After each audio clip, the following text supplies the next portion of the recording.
Rufus and Doofus. It's Chico here today. Rufus is at home sleeping, and today I'm taking a tour of the Asarco copper mine in Arizona near Tucson, and it should prove to be very interesting. So stay tuned and we'll walk around and see what this place has to offer. This is the Welcome Center, and this is where you get your ticket for the tour.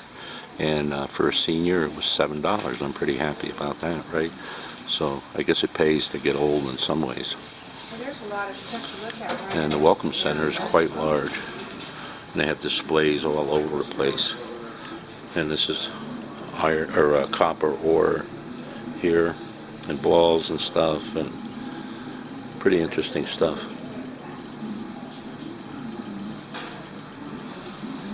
And this is the continuation of the Welcome Center.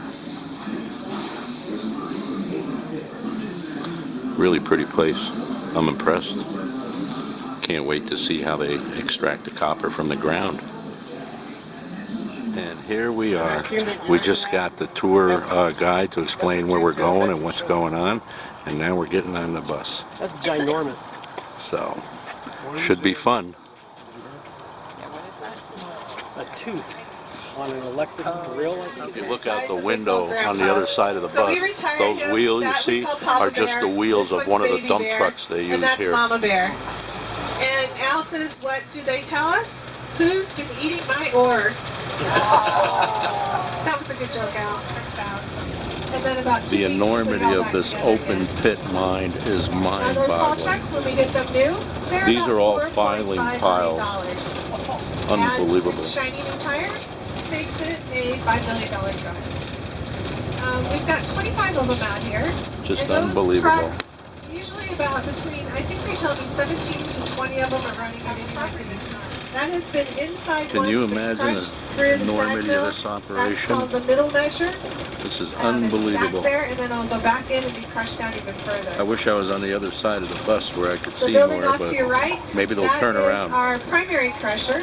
That is the one that has that 7-story high crusher that's all below ground. The trucks will back up. How's that for a truck rim, folks? Huh? Look at the size of that thing. That's just a rim. And the tire in front of us, that is a retired old tire. That is from an older vehicle. That one's 11 feet in diameter. And they filled this one up with concrete, so if you want to climb inside and take pictures, you're more than welcome to. Al Look said at if the you knock mine. it over, you got to pick it up. Here's the mine. Look at that. And here's one of the tires. Look at that sucker. I don't think they'll I wonder knock how it much over. slime you'd have to put that in if you had to, fix a flat. Now displaying this over here, as we turn around, you'll see it. Just Al's amazing. goal in life is to drive that I'm sleigh doing the and best ride I that sleigh can down to the hill. capture as much as I can, but I'm trapped in He's the just seat. waiting for a good snowstorm. Trapped in the seat. Okay, guys, this is what an open pit mine looks like. Okay, Just so look at the looking this enormity. way, if you look straight ahead of us, that is north. You can see a thin green grassy layer on the other side. That's Absolutely ground level. mind-boggling. So from Hard to here get your head north around to this south, one. This mine is 2 3/4 miles across. Wow. And from east to west, the mine, I tripped over my tongue, I'm sorry. The mine is about 2 This is amazing. miles wide. And at the very deepest, it's the road that's right in front of us going down. You can see the telephone wires, and then you can see a little dip or pit down to the right of that. That's the deepest we've gone so far, and that is about 1,500 feet down. Now to give you a little bit better idea, each one of these steps or terraces, 40 feet high each. Wow, is that amazing or what? Just a couple 100 feet more down. We don't want to hit the ground, the water table. Our goal is to never hit that water table. They're always doing testing to make sure that they don't. Yeah, I've seen what happens to mines that have hit water ground or water table, and then it starts to fill up. Yeah. Water is too precious out here in the desert. And that is the tire behind me. Can you imagine? Sorry about the wind, guys, but I can't help it way out here. But isn't that something? Look at the size of that thing. I wonder if this has an inner tube. If you did, you could probably inflate it and use it in the Atlantic Ocean. Why not? It's big enough. Turn a little, little yacht into it. Yeah. You could do that for a little work, ingenuity. I've seen guys do more crazy things to their RVs, so why not make a yacht out of an inner tube? Yeah, I'm trying to get a close-up of that or electric shovel down there, but I don't know if it's working or not. I got the telephoto zoomed all the way out. So the lady just said this tire only lasts about 6 months. Can you imagine that? Alright guys, I don't want to talk too much because I'd probably have to edit most of it out. But just to give you an idea, this is an amazing place. This is where they crush the rock and do all of that stuff after the trucks dump it here. I wish we could have got a close look at the trucks. The tours have been going on since the late 80s, I believe. But I've only been doing the tours since the beginning of October. Some of you guys don't mind the longer videos, so I'll just keep filming here for a now, little over bit. here on your right, you can see another tank. It looks like a swimming pool.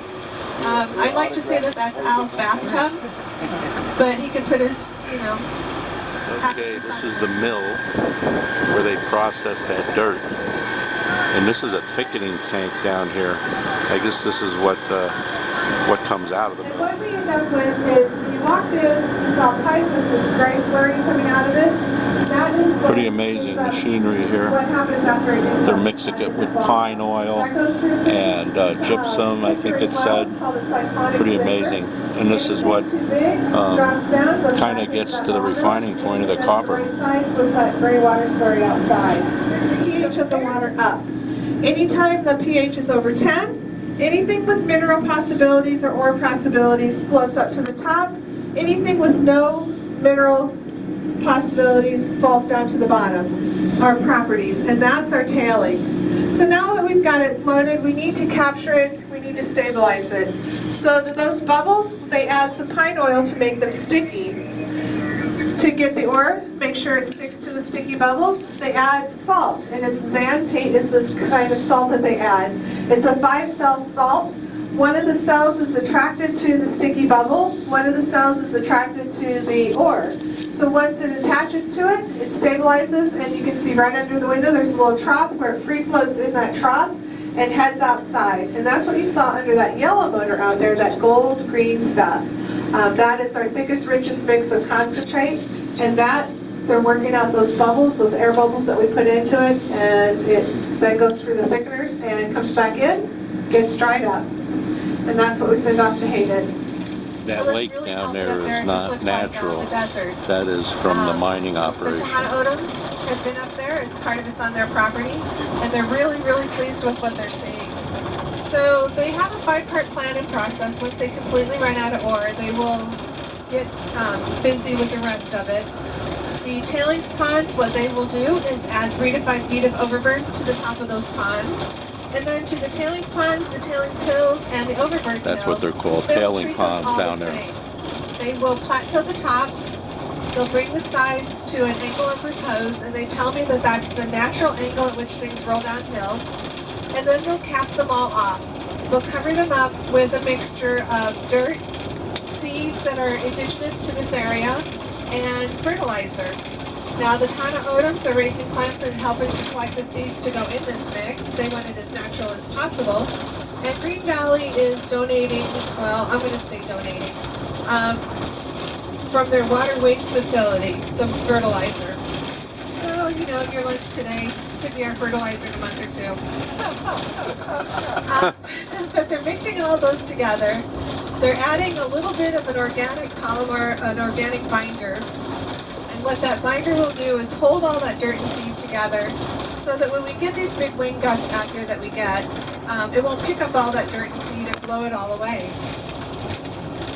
Once they get that done, all the buildings that you saw, all of the machinery, the vehicles, the oils and the solvents, those will all be boxed up and packaged up and disassembled and taken to other Asarco facilities. Anything that they cannot use will be sold on the open market. And then they'll return that area to the desert as well. And the last and final thing will be that big pit. Now the big pit, logistically and financially, they'll never fill it back in, too time consuming. And let's face it, we've taken out millions of tons of copper out of there. So there'll always be some kind of a hole. So that pit, the only thing they'll tell us about it is that they will bring it to a level of safety and then they'll isolate it. Isolating it to me means that they'll just put a big fence around it so nobody falls into it. Now, similar pits in the north and in the east where they have lots of water, they've turned those pits into water reservoirs or recreation lakes. They'll put houses and golf courses around them, fill the lakes with some fish. Fun times. A lot of good fun times in those. Now, out here in the southwest, where we don't have that much water, similar pits have been turned into landfills. And they tell me if this one is ever turned into a landfill, that of course they would have to put that clay barrier in the bottom to make it a safe landfill, and then just go from there. One week's layer of stuff, a layer of overburden, until they fill it up. If this is a landfill, they tell me that it would take care of Tucson and the surrounding area's waste for 50 to 75 years.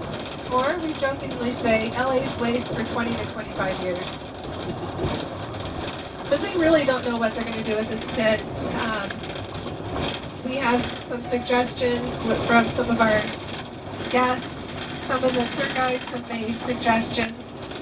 We had a guest suggest that we put zip lines across and do zip line rides. We had another guest suggest that we do base jumping. I don't know if I'm brave enough to do that. Well, guys, I couldn't get a picture of the real truck, so this is the one that they used to use, and it's too small. The new one, I believe this is 260 tons, and the new one is 480. No, 320 I think it was. Oh, 320, sorry, 320 tons. But look at the size of this monster. Well, guys, I ran out of battery right there at the big truck, okay? It was perfect timing, but I didn't get to do an ending, so I want to do my ending now. I hope you enjoyed the tour of the mine. I thought it was absolutely amazing. You have to be there in person to really appreciate the enormity of the operation. So if you enjoyed it, please give a thumbs up. Don't forget to subscribe, and don't forget to be happy.